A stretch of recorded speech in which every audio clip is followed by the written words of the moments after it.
بسم اللہ الرحمن الرحیم، اللہ کے نام سے جو رحمان اور رحیم ہے۔ وَلَقَدْ يَسَّرْنَا الْقُرْآنَ لِلذِّكْرِ فَهَلْ مِن مُّدَّكِرٍ۔ ہم نے اس قرآن کو نصیحت کے لیے آسان ذریعہ بنا دیا ہے، پھر کیا ہے کوئی نصیحت قبول کرنے والا؟ اعوذ باللہ من الشیطان الرجیم، بسم اللہ الرحمن الرحیم۔ اولئک یؤتون اجرهم مرتین بما صبروا ویدرؤون بالحسنة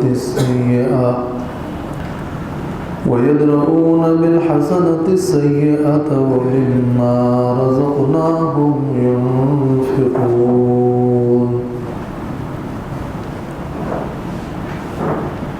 یہ سورۃ القصص کی آیت نمبر 54 ہے۔ اللہ تبارک و تعالیٰ نے اہل کتاب میں جو اہل حق مومنین ہے ان کی تعریف فرمائی ہے کہ وہ لوگ جن کو ہم نے کتاب دی ہے اور وہ جانتے ہیں اپنی کتابوں کے ذریعے سے کہ یہ آخری نبی صلی اللہ علیہ وسلم برحق ہیں،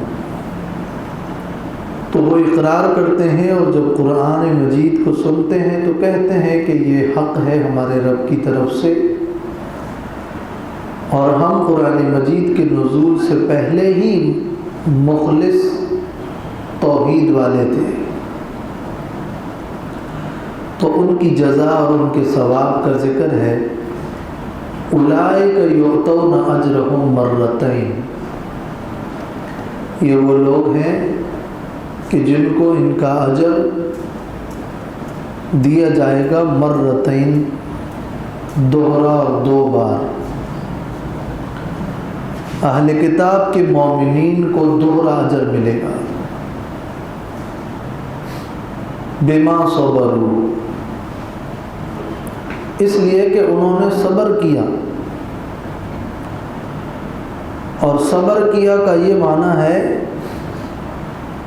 کہ نبی صلی اللہ علیہ وسلم کی بعثت سے پہلے بھی توحید پر پکے رہے اور صبر کیا، اور آپ کی بعثت کے بعد بھی توحید پر قائم رہے اور صبر کیا۔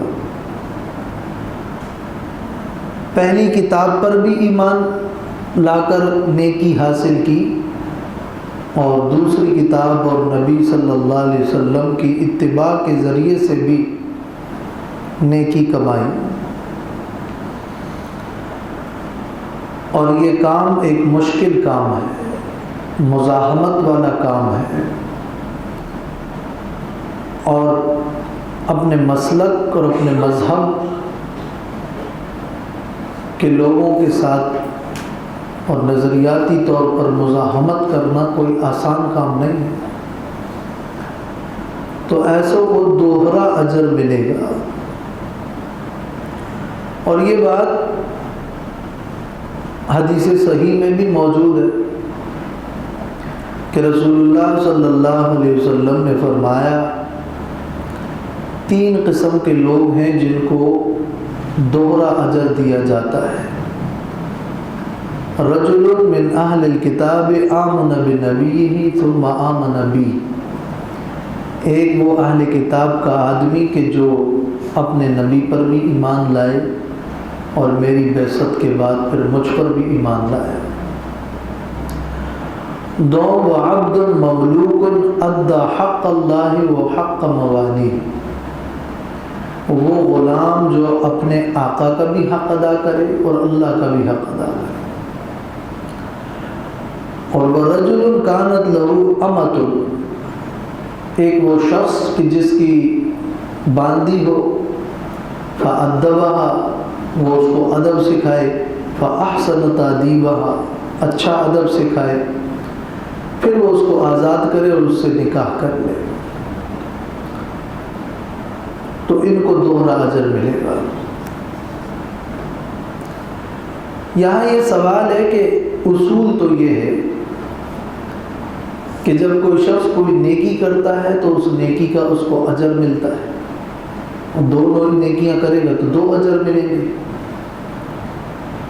وہ شخص جو اپنے نبی پر بھی ایمان لایا، پھر نبی صلی اللہ علیہ وسلم پر بھی ایمان لایا، تو اس کی نیکیاں دو ہو گئی۔ جب نیکیاں دو ہو گئی تو اجر بھی دوہرا ہوگا۔ تو ایسے تو جو شخص بھی نیکی کرتا ہے، اگر وہ دو نیکیاں کرتا ہے تو دوہرا اجر ملے گا۔ تو اس شخص کی خصوصیت کیا ہے، خاص بات کیا ہوئی؟ ویسے بھی دوہرا اجر ملے گا اس لیے کہ نیکیاں بھی تو دو ہیں۔ اور اسی طرح جس نے اللہ کا حق ادا کیا، پھر اپنے آقا کا بھی حق ادا کیا، تو نیکیاں دو کما لی تو دو اجر ملیں گے۔ ایک باندی کو ادب سکھایا تو یہ ایک نیکی تھی، اس کا اجر ملے گا، اور اگر اس کو پھر آزاد کر دیا تو پھر اجر ملے گا۔ یوں ان تین بندوں کی کوئی خاص خصوصیت کیا ہوئی، یا جو یہاں آیت میں اسی ان اہل کتاب کا ذکر ہے کہ ان کو دوہرا اجر ملے گا، تو یا تو یہ کہہ لیں کہ یہ ان تین کا بطور خاص اس حدیث میں ذکر کیا گیا ہے، اور یہاں ان کو دوہرا اجر دینے کا ذکر ہوا ہے، مگر یہ ان کی کوئی خصوصیت نہیں ہے، بلکہ ذکر ان کا بطور خاص ہوا ہے، ورنہ دوہرا اجر وہ اصولی طور پر ایک اصول ہے کہ جس کی نیکیاں زیادہ ہوگی تو اجر زیادہ ہوگا۔ تو ایسے لوگوں کے بارے میں بھی فرمایا کہ ان کا اجر دوہرا ہوگا۔ ایک وجہ تو بعض علماء یہ کہتے ہیں، لیکن ان کی خصوصیت اس جملے سے معلوم ہو رہی ہے کہ اولئک یؤتون اجرہم مرتین، یہ مرتین کے لفظ سے خصوصیت معلوم ہو رہی ہے۔ ایک ہے اجرین، دو اجر، اور ایک ہے دو مرتبہ اجر۔ تو دو مرتبہ کا مطلب یہ ہے کہ صرف یہ نہیں کہ وہ ان کو اجر اس نیکی کا ایک اجر ملے گا، بلکہ وہ اجر دوہرا ملے گا۔ یعنی اگر ایک نیکی کا اجر، ایک نیک عمل کا ثواب ایک نیکی ہے جو 10 کے برابر اس کا ثواب ہوتا ہے، تو ان کو 10 کی بجائے 20 ملے گا، یعنی ڈبل ملے گا۔ تو یہ اس کے یہ جو دو نیکیاں ہو گئی، تو دو نیکیاں اگر ہیں تو دو کی دوہرا اجر نہیں بلکہ دوہرے کا دوہرا اجر ملے گا، یوں اس کو وہ دو کی جگہ 4 نیکیاں۔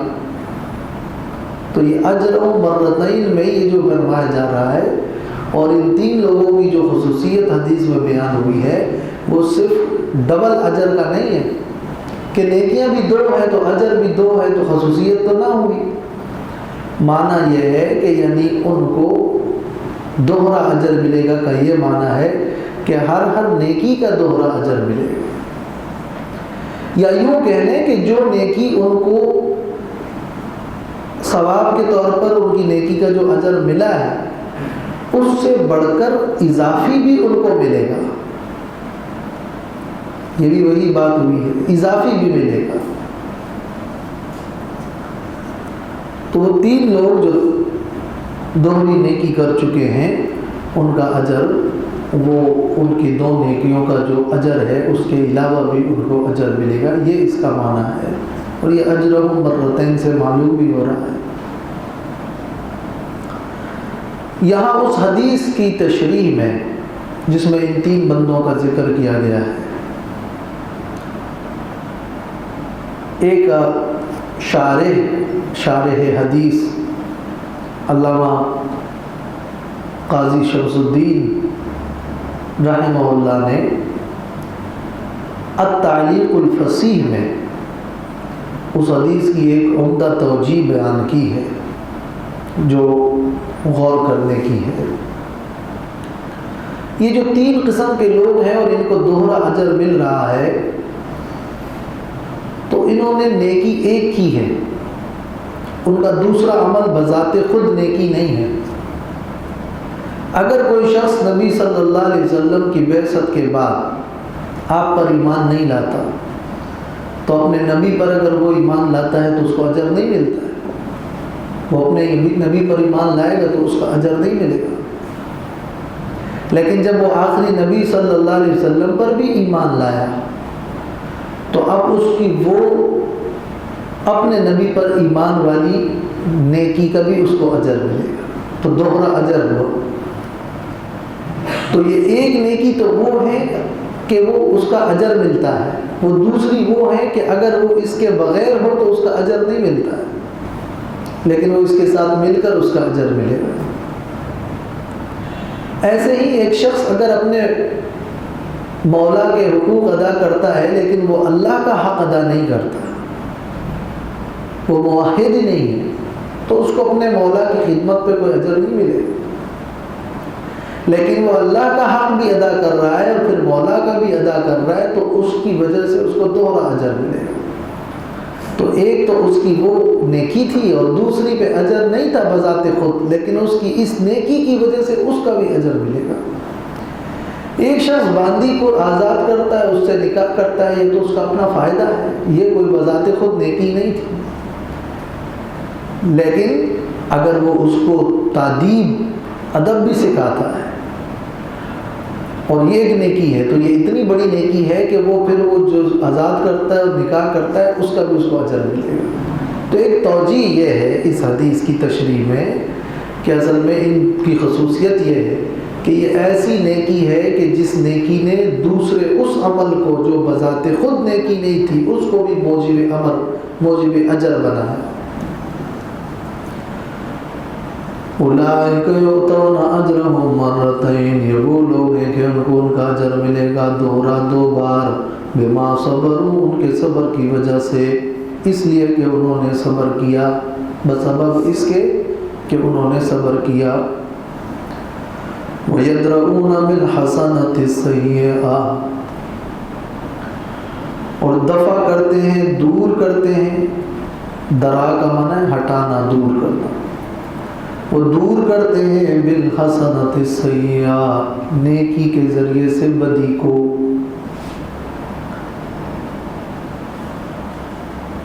یہ اخلاقی خوبی ہے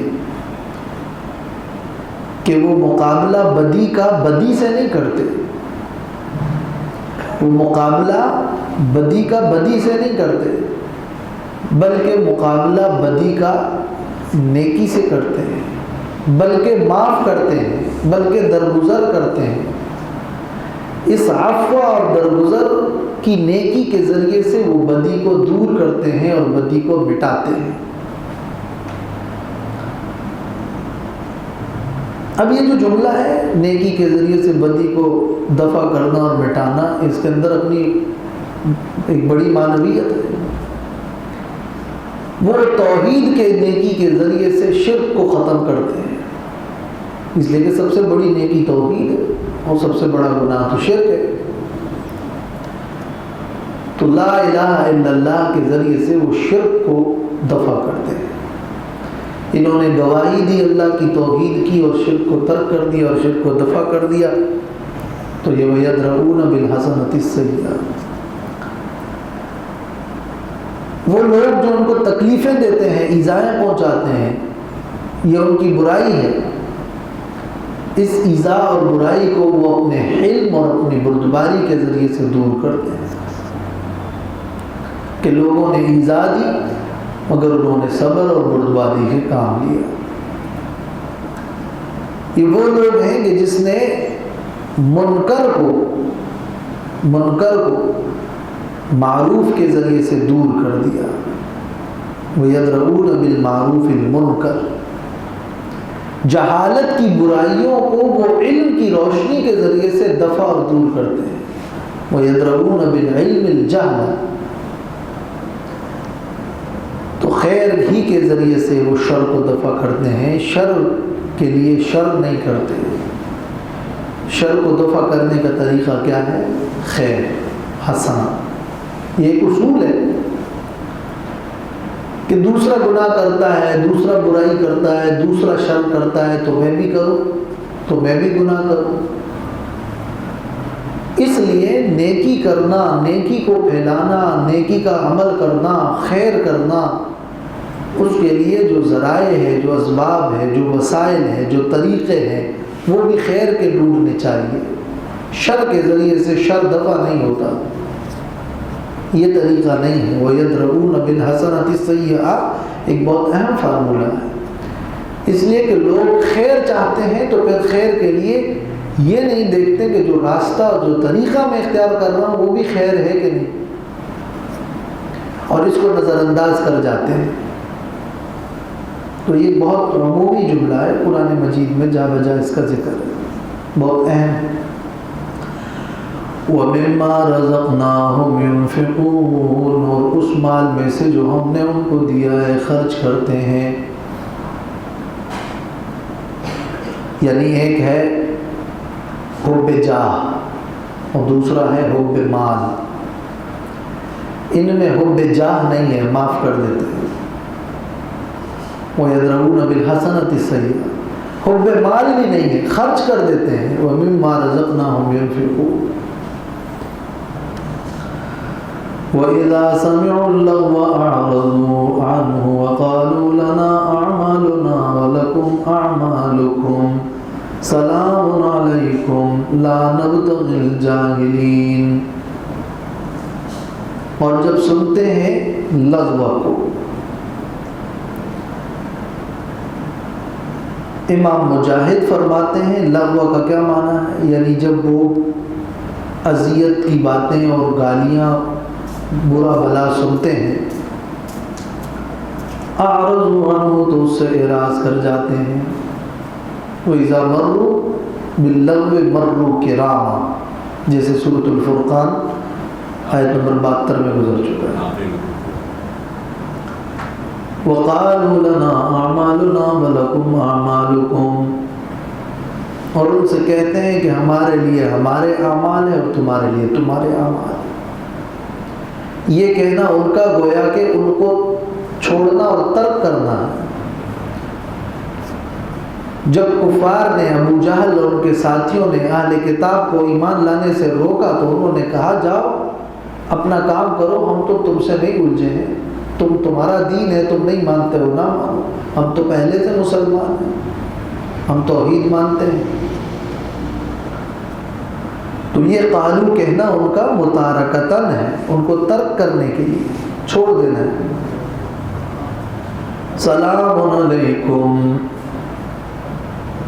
سلام ہو تم پر۔ یہ سلام وہ سلام نہیں ہے کہ کفار کو سلام کیا جا رہا ہے، اس کو کہتے ہیں سلام متارکت یا سلام تودیع۔ ایک وہ سلام ہے جو بطور دعا کے اور ملاقات کے سلام تحیہ ہے،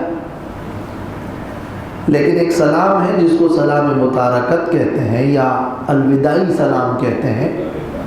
جاؤ ہم چلے گئے، ہمیں تم سے بات نہیں کرنی، یہ یہاں سلام علیکم کا یہ معنی ہے۔ ورنہ کافر پر سلام کرنے سے حدیث میں ممانعت آئی ہے، نبی صلی اللہ علیہ وسلم نے فرمایا کہ کافروں پر سلام کی ابتدا مت کرو، اور فرمایا وَإِذَا سَلَّمَ عَلَيْكُمْ أَهْلُ الْكِتَابِ فَقُولُوا وَعَلَيْكُمْ، اہل کتاب تمہیں سلام کرے تو تم کہو وعلیکم، بس۔ تو یہاں سلام علیکم سے یہ دلیل درست نہیں ہے۔ علامہ آلوسی نے روح المعانی میں لکھا ہے کہ امام جساس کو یہ غلط فہمی ہوئی ہے کہ اس آیت سے یہ دلیل بنائی ہے کہ کافر کو سلام کرنا اس سے ثابت ہو رہا ہے، تو علامہ آلوسی کہتے ہیں یہ امام جساس کو غلط فہمی ہوئی ہے۔ لیکن تفسیر جساس میں امام جساس نے بھی یہی لکھا ہے کہ اس آیت میں یہ سلام سلام متارکت ہے اور یہ سلام کو ابتدائی سلام نہیں ہے۔ امام جساس کی تفسیر میں یہ نہیں ہے، علامہ آلوسی کو شاید غلط فہمی ہوئی ہوگی، یا انہوں نے یہ بتانا ہوگا کہ جساس نے بھی اس بات کو نقل کیا ہے۔ لا نبتغی الجاہلین، ہم نہیں چاہتے جاہلوں کو ہم طلب نہیں کرتے۔ ابن کثیر میں اس کا معنی ہے لا نرید طریق الجاہلین ولا نحبها، ہم جاہلوں کے طریقے کو نہیں چاہتے اور نہ ہی ان سے ہم محبت رکھتے ہیں، ہمارا جاہلوں سے کوئی تعلق نہیں۔ اور معنی میں ہے لا نطلب صحبت الجاہلین ولا نرید مخالطتهم، ہم صالحین جاہلین کی صحبت طلب نہیں کرتے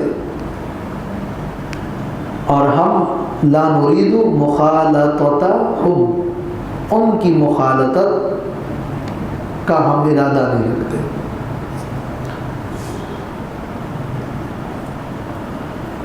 یہ یہاں تک تقریباً 10 خوبیاں ان اہل کتاب کی بیان کی گئی کہ آخری نبی صلی اللہ علیہ وسلم کی صداقت پر ان اہل کتاب کے بیانات بھی دلیل ہے جنہوں نے حق کو قبول کیا، جو یؤمنون ایمان لائے اور جو آیات کو جب سنتے ہیں تو کہتے ہیں کہ ہم ان آیات کو مانتے ہیں۔ نمبر 2۔ نمبر 3، یہ وہ لوگ ہیں جو کہتے ہیں ہم پہلے سے ہی مسلمان ہیں۔ نمبر 4 یہ کہ وہ صبر کرتے ہیں بما صبر۔ نمبر 5 یہ ہے کہ وہ نیکی کے ذریعے سے ہی بدی کو دور کرتے ہیں۔ نمبر 6 یہ کہ وہ اللہ کے راستے میں خرچ کرتے ہیں۔ نمبر 7 یہ کہ وہ لغوا اور برا بلا کہنے سے اعراض کرتے ہیں۔ نمبر 8 یہ کہ وہ کہتے ہیں کہ ہمارے لیے ہمارے اعمال، تمہارے لیے تمہارے اعمال۔ نمبر 9 یہ کہ وہ کہتے ہیں سلام علیکم۔ نمبر 10 یہ کہ لا نبتغی الجاہلین۔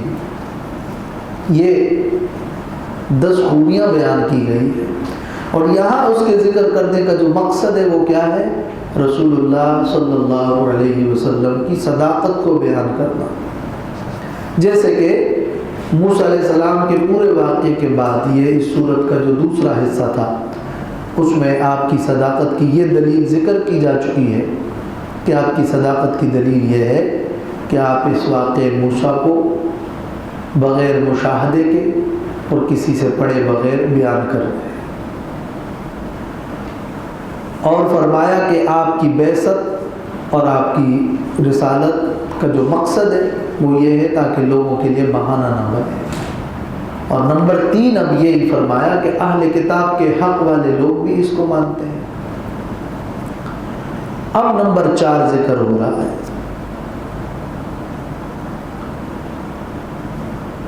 اِنَّكَ لَا تَهْدِي مَنْ أَحْبَبْتَ وَلَكِنَّ اللَّهَ يَهْدِي مَن يَشَاءُ۔ ہم نے اس صورت کے خلاصے میں بیان کیا تھا کہ آپ صلی اللہ علیہ وسلم کی رسالت سے جو منکرین انکار کرتے ہیں، ان آیات میں اس کی وجہ بیان کی جا رہی ہے۔ آپ کی صداقت اہل کتاب تو مانتے ہیں، تو کوئی کہہ سکتا ہے کہ آپ کے قریبی لوگ، آپ کے رشتہ دار، آپ کے قبیلے کے لوگ کیوں نہیں مانتے؟ تو اس کی یہاں وجوہات بیان کی گئی ہے کہ اس کی وجہ 2 ہیں۔ غیرت قومی کی وجہ سے نہیں مانتے، اور دوسری وجہ یہ ہے کہ وہ کہتے ہیں اگر ہم ایمان لائے تو پھر ہمارا برا حال ہو جائے گا اور ہمیں یہاں سے نکالا جائے گا اور پھر ہمیں معاشی مسائل ہوں گے، تو اس وجہ سے وہ نہیں مانتے۔ تو یہ وہ 4تھا پوائنٹ ہے جو صداقت رسول صلی اللہ علیہ وسلم کی نسبت سے یہاں بیان ہو رہا ہے۔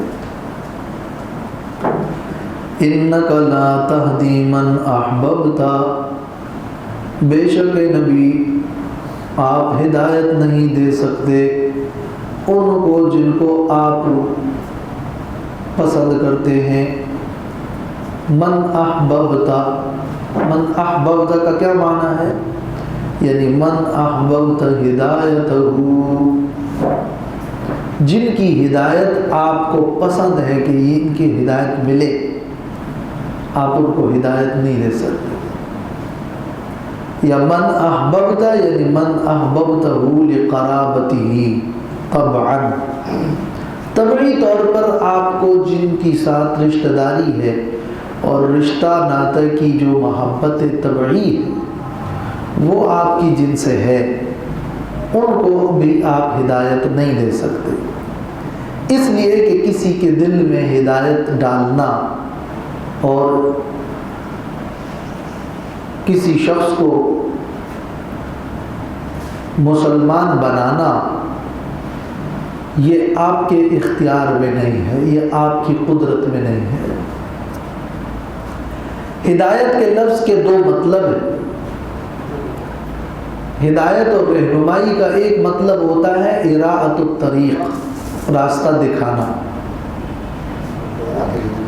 اور دوسرا معنی اس کا ہوتا ہے ایصال الی المطلوب، مطلوب تک پہنچانا۔ کوئی شخص آپ سے راستے کی رہنمائی لیتا ہے کہ مجھے فلاں جگہ جانا ہے، آپ میری رہنمائی کریں، تو رہنمائی کا ایک طریقہ تو یہ ہوتا ہے کہ آپ ان کو یہاں سے نقشہ بتائیں کہ آپ یوں چلیں، پھر یہاں سے ٹرن ہو، پھر وہاں، تو یوں آپ پہنچ جائیں گے۔ یہ آپ کی رہنمائی ہے جو آپ نے اس کو بتایا۔ دوسری رہنمائی یہ ہے کہ آپ ان کو ساتھ پہ اپنے ساتھ گاڑی میں بٹھائے اور ان کو اس متعلقہ جگہ لے جائے اور وہیں اتارے کہ یہ ہے وہ چلے، یہ بھی ہدایت۔ ایک شخص کے سامنے اسلام کی جو دعوت پیش کی جا رہی ہے اور اس کی رہنمائی کی جا رہی ہے، وہ رہنمائی انسان اس حد تک کر سکتا ہے کہ ان کو بتائے کہ یہ حق ہے، یہ اس کے دلائل ہے، اور اس کو سمجھائیں، بتائیں۔ لیکن ایک شخص کے دل میں جا کر ایمان ڈال دینا، یہ کسی انسان کے بس کی بات نہیں ہے۔ انبیاء علیہ السلام ہادی ہیں، تو وہ اس معنی میں کہ وہ دین کا راستہ بتاتے ہیں، دکھاتے ہیں، اور اللہ تعالیٰ ہادی ہے اس معنی میں بھی کہ وہ دل میں بات ڈالتا ہے، وہ ہدایت کو پیدا کرتا ہے، وہ ہر چیز پر قادر ہے۔ تو قرآن مجید میں ہی موجود ہے کہ اِنَّكَ لَتَهْدِي إِلَى صِرَاطٍ مُسْتَقِيمٍ، اے نبی بے شک آپ ضرور سیدھے راستے کی ہدایت اور رہنمائی کرتے ہیں۔ اور اس آیت میں ہے کہ اِنَّكَ لَا تَهْدِي مَنْ أَحْبَبْتَ، تو اس کی وجہ یہ ہے کہ یعنی آپ ہدایت دیتے ہیں راستہ دکھانے کی حد تک، مگر آپ ہدایت نہیں دے سکتے، یعنی دل میں بات نہیں ڈال سکتے۔ ایصال الی المطلوب والے معنی ہیں، لا تہدی کی نفی ہے۔ اس آیت کو جو معنی ہے وہ یہ ہے کہ اے نبی آپ ایک بندے ہیں اور آپ یہ نہیں جانتے کہ کن کے دل پر مہر لگی ہوئی ہے اور کن کے مقدر میں ہدایت ہے اور کن کے مقدر میں ہدایت نہیں ہے، یہ آپ نہیں جانتے، وہ اللہ جانتا ہے۔ لہذا آپ کے ذمے تو تبلیغ ہے، آپ اپنی بات پیش کریں گے، اپنی دعوت پیش کریں گے، مگر کسی کے دل میں اس بات کو ڈالنا، کسی کا اس کو قبول کرنا، یہ آپ کے اختیار میں نہیں ہے۔ تو اس میں نبی صلی اللہ علیہ وسلم کے لیے تسلی بھی ہے، اور فرمایا کہ اِنَّكَ لَا تَهْدِي مَنْ أَحْبَبْتَ، بے شک آپ ہدایت نہیں دے سکتے۔ معنی یہ ہے کہ آپ کسی کو اسلام میں داخل کرنے پر قادر نہیں ہیں۔ وَلَكِنَّ اللَّهَ يَهْدِي مَن يَشَاءُ، اور لیکن اللہ تعالیٰ جس کو چاہتا ہے ہدایت میں داخل کرتا ہے، وہی ہدایت میں داخل کرنے پر بھی قادر ہے۔ وَهُوَ أَعْلَمُ بِالْمُهْتَدِينَ، وہی ہے جو جانتا ہے ہدایت یافتہ کو۔ بالمحتدین کا کیا مطلب ہے؟ یعنی بمن یستحق الہدایہ، کون ہدایت کا مستحق ہے وہ اللہ جانتا ہے، کون اس ہدایت کے لیے تیار اور مستعد ہے وہ اللہ جانتا ہے، کون ہے جس کے مقدر میں ہدایت ہے وہ اللہ جانتا ہے۔ یہ تفاسیر کے الفاظ ہے، زاد المسیر میں ہے وہی جانتا ہے وہ اللہ ہی جانتا ہے کہ کون ہدایت یافتہ ہے، یعنی کس کے مقدر میں ہدایت ہے۔ ابن کثیر میں ہے یعنی جو مستحق ہدایت ہے، روح المعانی میں ہے یعنی کون ہدایت کے لیے مستعد اور تیار ہے، مطلب ہے کہ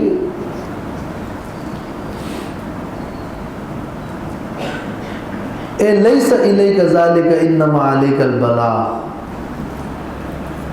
آپ کے ذمہ یہ کام نہیں لگایا گیا ہے کہ آپ ہدایت دیں، زبردستی کسی کو ہدایت پر لائیں، آپ کے ذمہ تبلیغ۔ قرآن مجید میں سورۃ بقرہ میں 272 نمبر آیت میں بھی یہ فرمایا ہے کہ لیس علیک ھداھم ولکن اللہ یہدی من یشاء، وہ آیت اس کی تشریح۔ وما اکثر الناس ولو حرصت بمؤمنین، سورۃ یوسف میں ہے کہ اگرچہ آپ کی خواہش ہے لیکن اکثر لوگ مومن نہیں ہیں۔ تفسیر ابن کثیر میں اس مقام پر اور دوسری تمام تفاسیر میں موجود ہے کہ صحیحین کی بخاری مسلم کی روایت میں یہ ثابت ہے کہ یہ آیت ابو طالب رسول اللہ صلی اللہ علیہ وسلم کے چچا کے بارے میں نازل ہوئی ہے۔ ابو طالب نے آپ صلی اللہ علیہ وسلم کی بڑی حفاظت کی،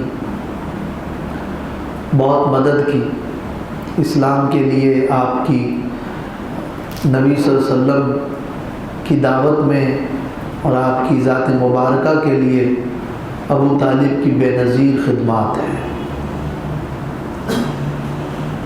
اور ابن کثیر میں ہے کہ وہ یحبہ حبا طبعیا لا شرعیا،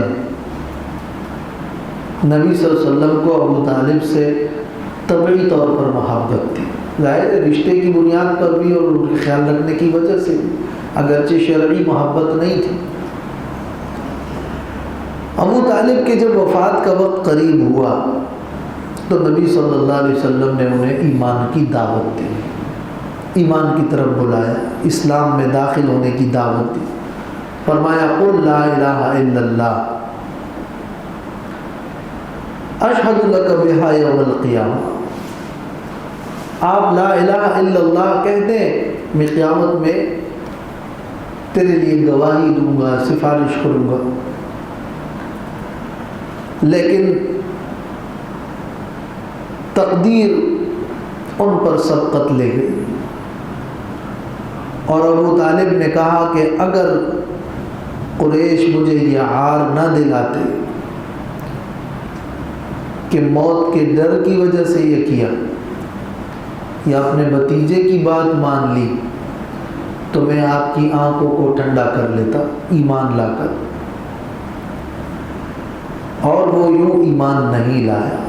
تو حدیث میں ہے کہ انکار کیا لا الہ الا اللہ سے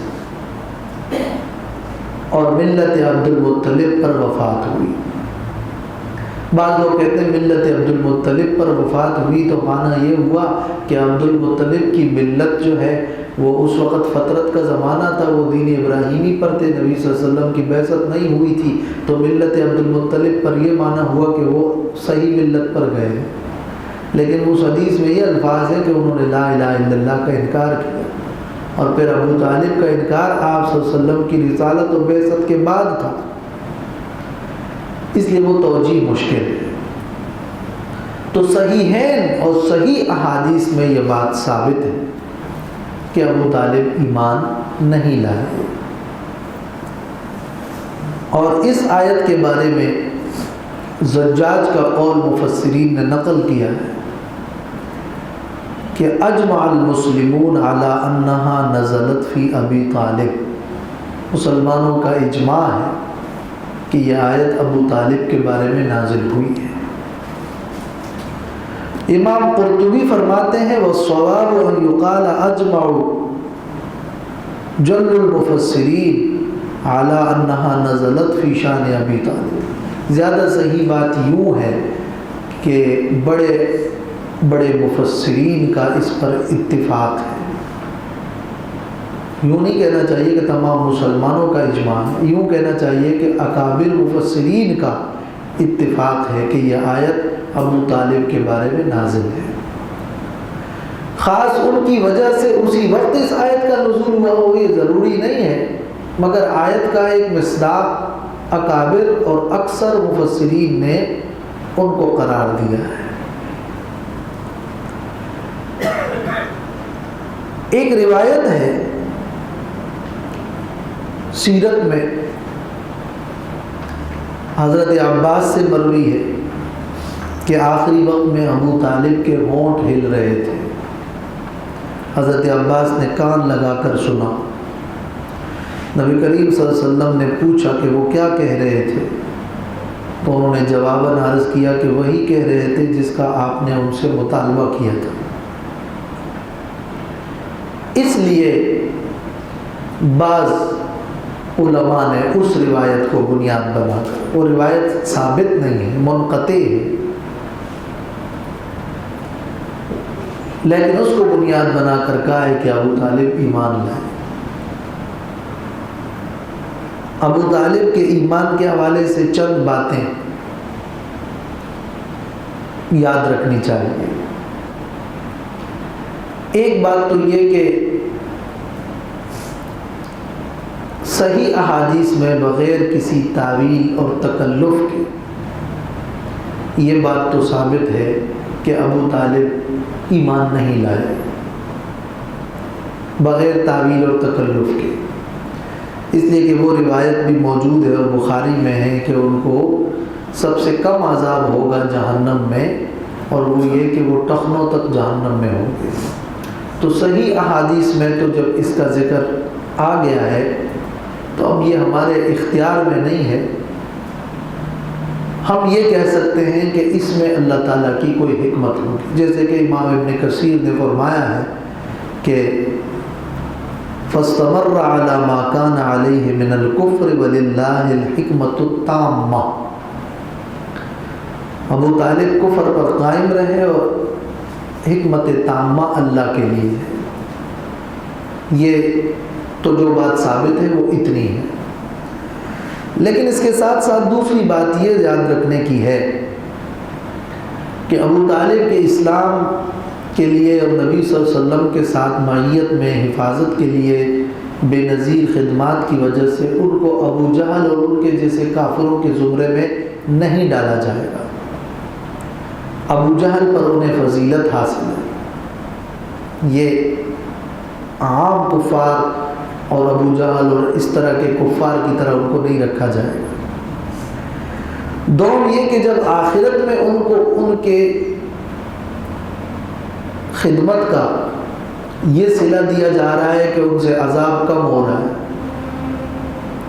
تو دنیا میں کم از کم اتنا صلہ تو دینا چاہیے کہ ان کے بارے میں لعن طعن مت کرو۔ جب آخرت میں اتنا نفع ہو رہا ہے کہ ان کا عذاب سب سے کم ہے، تو دنیا میں اتنا تو سلوک کرنا چاہیے۔ اس لیے ابو طالب کے بارے میں زبان کو بند رکھنا اور لعن طعن بالکل نہیں ہونا چاہیے۔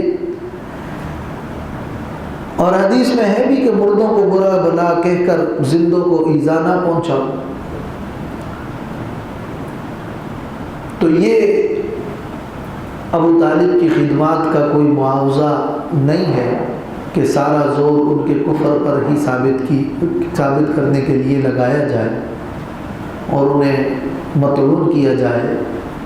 علامہ آلوسی نے تفسیر روح المعانی میں 3 مقامات پر ابو طالب کے ایمان کا اور کفر کا یہ مسئلہ ذکر کیا ہے، اور لکھا ہے اسی آیت سورۃ القصص کی ذیل میں، فرمایا وَالْمَسْأَلَةُ إِسْلَامِهِ خِلَافِيَّةٌ، ابو طالب کے اسلام کا مسئلہ اختلافی ہے۔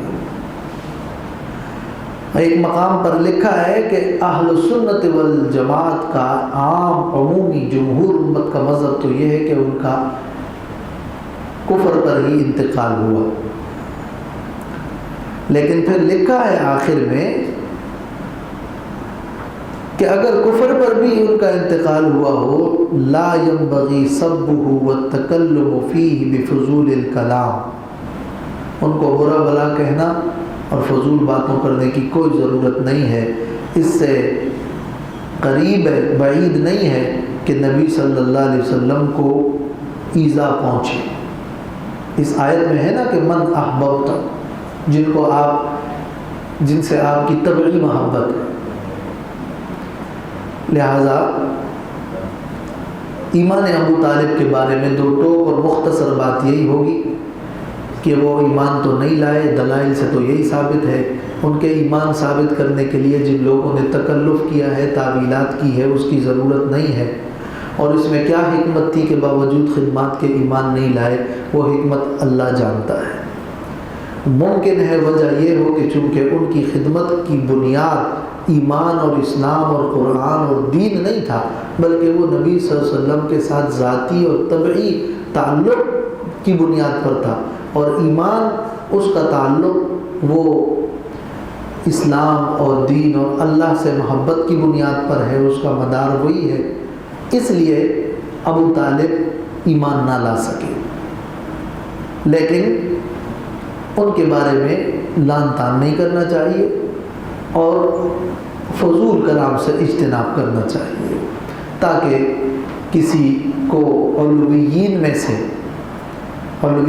سے بھی کسی کو ایذا نہ پہنچے اور نبی صلی اللہ علیہ وسلم کو بھی طبعی طور پر ایذا نہ پہنچے۔ تو یہ معاملہ نازک بھی ہے، لیکن صحیح روایات سے جو ثابت ہے اس کا انکار کرنے کی حاجت نہیں ہے۔ جو روایت بہقی کی پیش کی جاتی ہے وہ ضعیف ہے۔ وقالوا إن نتبع الهدى معك نتخطف من أرضنا أولم نمكن لهم حرما آمنا يجبى إليه ثمرات كل شيء رزقا من لدنا ولكن أكثرهم لا يعلمون۔ وقالوا، کہتے ہیں یہ مشرکین، ان نتبع الہدی معک، اگر ہم ہدایت کی پیروی کریں آپ کے ساتھ، نتخطف من ارضنا، تو ہم اپنی زمین سے اچک لیے جائیں گے۔ نتخطف یعنی نخرج، ہم اپنی زمین سے نکال دیے جائیں گے۔ کسی چیز کو جلدی میں لے لینا، اس کو کہتے ہیں خطف۔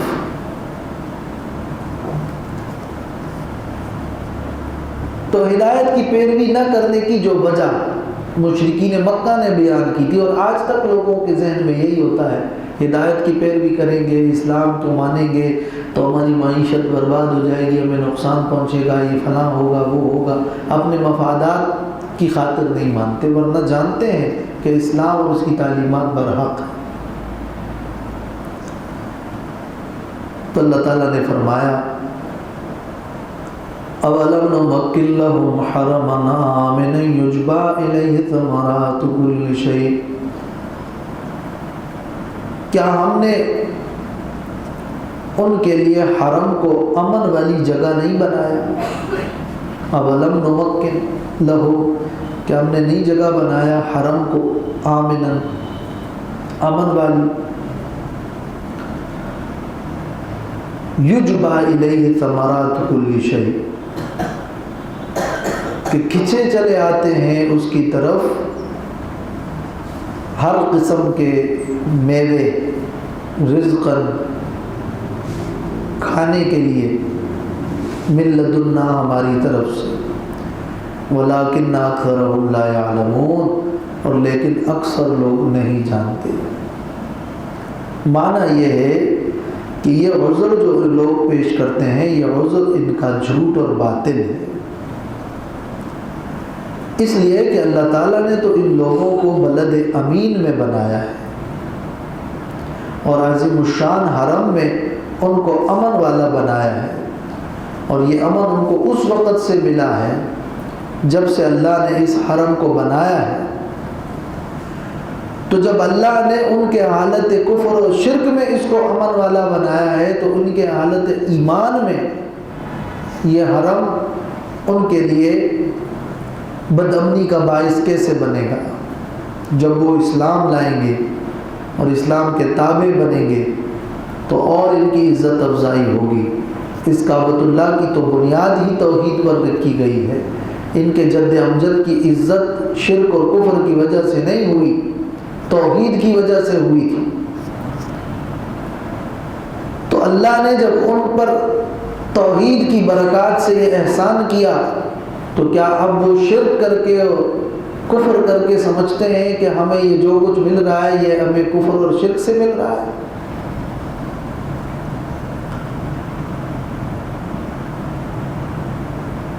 تو امام ابن کثیر نے اس آیت کی یہی تفسیر بیان کی ہے۔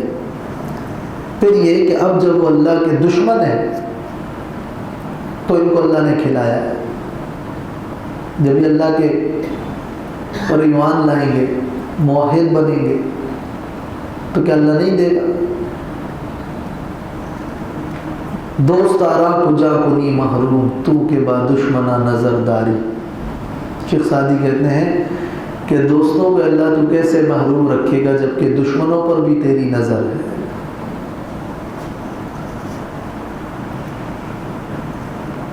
تو اولم نمکن لہم، اولم میں جو واو ہے اس کا مطلب یہ کہ الم نعصمہم ونجعل مکانہم حرما، روح المعانی، کہ ہم نے ان کو بچایا نہیں ہے اور نہیں بنایا ان کے لیے حرم کو جگہ امن والا۔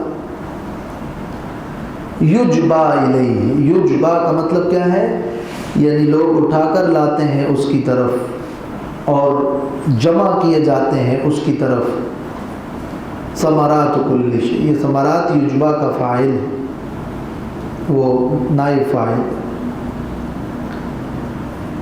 اور یہ یجبا جو ہے مذکر اس کو ذکر کیا گیا ہے اس لیے کہ ثمرات جو ہے وہ جمع ہے، مؤنث حقیقی تو نہیں ہے، اور بیچ میں یہ الیہ کا حائل بھی ہے۔ ثمرات کل شیء، ہر طرح کے ثمرات، ہر طرح کے ثمرات سے مراد کثرت ہے،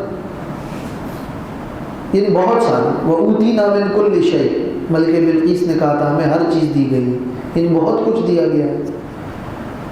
تو اس کی طرف ہر قسم کے ثمرات کھچے چلے آتے ہیں، یعنی بے فنا فراوانی ہے۔ رزقاً، یہ رزقاً یجبا کے لیے مفعول مطلق من غیر لفظ ہی ہے، یا یہ مفعول لہو ہے اور حال بھی بن سکتا ہے۔ کھانے کے لیے یہ جو رزق آ رہا ہے، من لدنا، خاص ہماری طرف سے، ولیکن اکثرهم لا یعلمون، لیکن اکثر لوگ نہیں جانتے۔ نہیں جانتے کا یہ معنی ہے کہ وہ غور و فکر نہیں کرتے۔ اولم نمکن لہم حرما آمنا والی بات پر غور و فکر نہیں کرتے کہ اللہ نے ان کو یہ امن والا بنایا، یا وہ یہ نہیں جانتے کہ یہ سب کچھ من لدنا، ہماری طرف سے۔ ولیکن اکثرهم لا یعلمون، لوگ نہیں جانتے کہ یہ سب رزقا من لدنا ہے، ہم دینے والے ہیں۔ تو لا یعلمون یعنی لا یعقلون، اے ہم غافلون عن الاستدلال، وہ استدلال سے غافل ہے۔ تفسیر قرطبی۔